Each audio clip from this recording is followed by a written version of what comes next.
back! I warn you!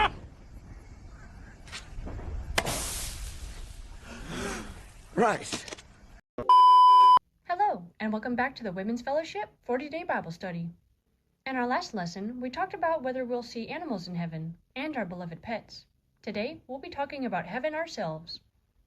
Most of the time, people tend to push away the thoughts of dying and death. They say, let's talk about something else, or that's too morbid. Again, this lesson isn't to scare you, but it's something we need to talk about and something we need to know. How Rick Warren puts it, when you fully comprehend that there's more than just here and now, and you realize life is just preparation for eternity, you'll begin living life differently.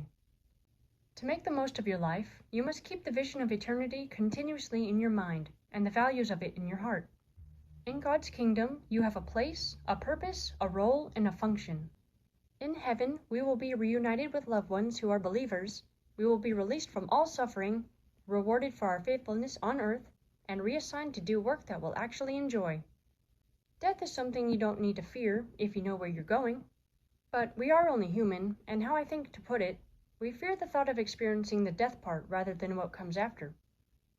How Greg Laurie puts it, he said in one of his sermons regarding eternity that he wishes to go to heaven without experiencing the whole dying part, like those who are beamed up when God calls us home for the final day. Actually, you need to think more about eternity, not less. If you have a relationship with God, you don't need to fear death.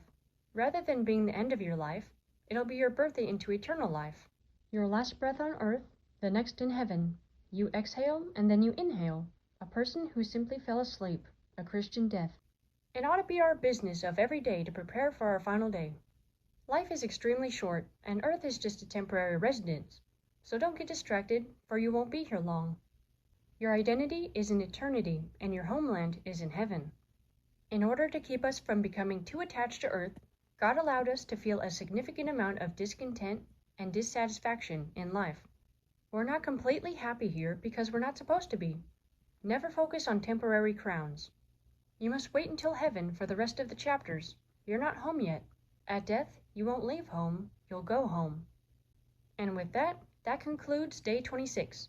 Remember, there is nothing to fear, so stay focused. There is more than just here and now, so see you in the next one.